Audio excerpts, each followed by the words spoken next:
I'm in this absolutely gorgeous place where it almost seems profane to be talking about something as mundane as religion or the lack of belief in a certain religion.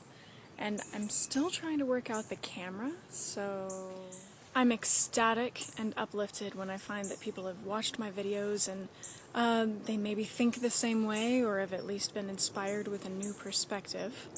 And this video is for another atheist who's given me a new perspective. Tolthor, this is for you.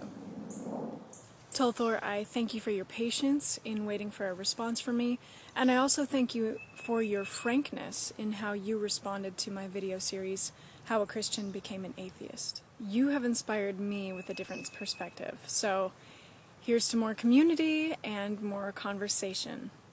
Besides having a lot of life to live and a lot of things to do besides be on YouTube, it's taken me a while to respond to your responses, your comments, because they have been so very disturbingly thought-provoking.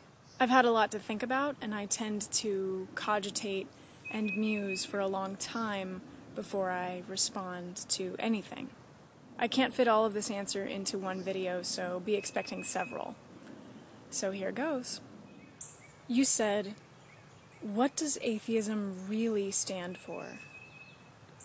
You said that you've been talking with other atheists and been confused by their various beliefs. First, I'd like to point out that beliefs are various bits of human understanding and knowledge which are heavily contested. As pointed out in the Rough History of Disbelief series, knowledge is about facts and theories which can be demonstrated. People tend to use the word belief when they're talking about questions for which there are no obvious, inherent right or wrong answers. Examples: what do you believe about how government should act? What do you believe about UFOs? Those aren't actually questions for you specifically, I'm just giving examples. Secondly, we often encounter a conflict between definition and expectation. We unknowingly accept very different definitions of labels than others accept. Using these definitions as our reference points, we have certain expectations of others who say that they fit that label. But the person who adopts that label may be thinking something else entirely about what that label means than what you're thinking. I think that's what a lot of people experience when they adopt or encounter a new label, like atheism. Technically, atheism is just the lack of belief in a certain deity. A slightly different definition is that atheism is the belief that there is no deity. I fall more into the first category. It seems like you came to your atheism rather unwillingly, through logic, as I did.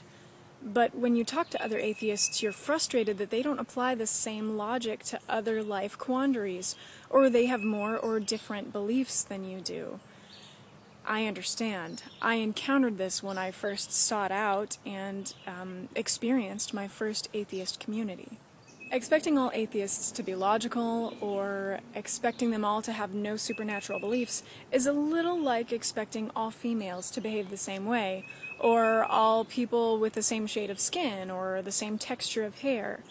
The stereotype may hold true in some cases, but usually it is woefully inadequate to describe all the intricacies and diversity among people. I think atheism has come to be strongly associated with skepticism and logic because many atheists find their way out of religion using those tools. But not all atheists started in a religion, and not all are adept at applying logic and skepticism to all aspects of life. Some don't even want to. I actually have a relative who claims not to believe in God, but in the very same sentence he'll say that when he meets God, he'll spit in his face. That doesn't sound very logical to me. It doesn't even sound atheistic. On the other hand, I no longer harbor any ill will toward any god or gods, just as I don't harbor any ill will toward gnomes that steal my keys and hide them from me. Because there are no gnomes, it doesn't make any sense to use emotional energy on beings which don't exist. And this is related to something else that you asked. How does becoming an atheist help anyone? It's like what Christopher Hitchens was asked, what does atheism offer? Hitchens seemed to dodge the question by countering that religion doesn't offer anything productive, but I think that's missing the point of the question. Religion does offer some things. It can, depending on the religion and the hierarchy involved, offer good things like community, support, humanitarian aid, love. But religion can also offer bad things: condemnation, bigotry, cruelty, repression, and fear. If the religion a person is escaping caused anything negative, then atheism can free that person from the negative effects. Atheism as an escape from certain religions or certain sects offers respite from psychological abuse, from the self and from others. Atheism offers mental freedom, which is a freedom that cannot be overappreciated. But what does atheism offer other than a possible escape from irration? This is the same as asking, what does not believing in God offer?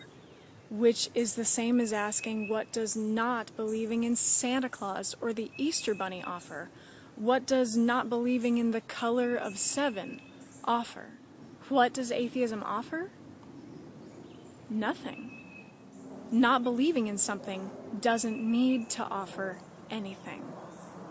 Back to definitions. Many people think atheism is a life philosophy because they see similarities between the life philosophies of atheists.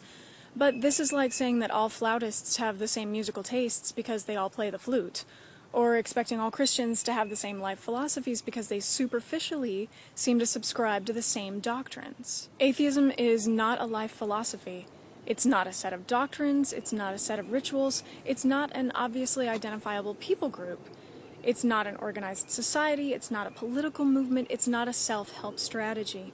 It's just one no answer to one question. Do you believe in a deity?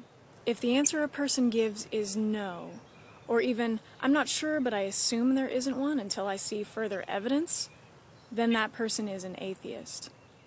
But just because atheism doesn't offer anything doesn't mean it's a bad thing. Is not believing in leprechauns a bad idea because it doesn't help starving children? Is not believing in unicorns a bad idea because it doesn't help parents grieve the loss of a child? When we put it that way, we see that the question is actually ridiculous. It points out that it was never the belief in a god or gods which directly gave comfort. What gives comfort is a person's philosophy and values and actions. I think we must strive to develop our own understanding of the world, and to develop one that helps promote dignity in life and dignity in death for ourselves and for others. So, in answer to your question, atheism can make someone's life better if it means an escape from beliefs that were making it worse. But once we've left those beliefs behind, we need to move beyond the technical definition of atheism to adopt helpful philosophies, like humanism. In humanism, I see hints of the best that humans can be.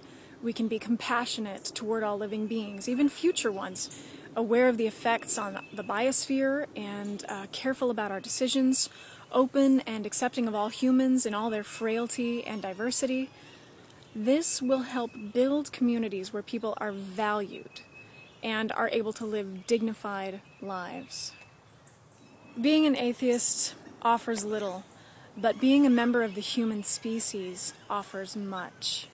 Most people thrive when given the right community circumstances. Tolthor, you've evaluated supernatural beliefs and found them lacking in convincing evidence. Your disappointment in the thought processes of other atheists around you tells me what you're looking for is like-minded people. You're looking for thoughtful, introspective people who are willing to courageously explore life with reason, no matter what the results are. I really, really hope you find a community. Don't stop looking, even though community may be hard to find where you live. From your comments, it seems like life may be a lot harder for atheists in Romania. Or maybe you just meant that life in Romania is harder in general. Which brings me to another point you made. which I'll cover in the next video. Being an atheist...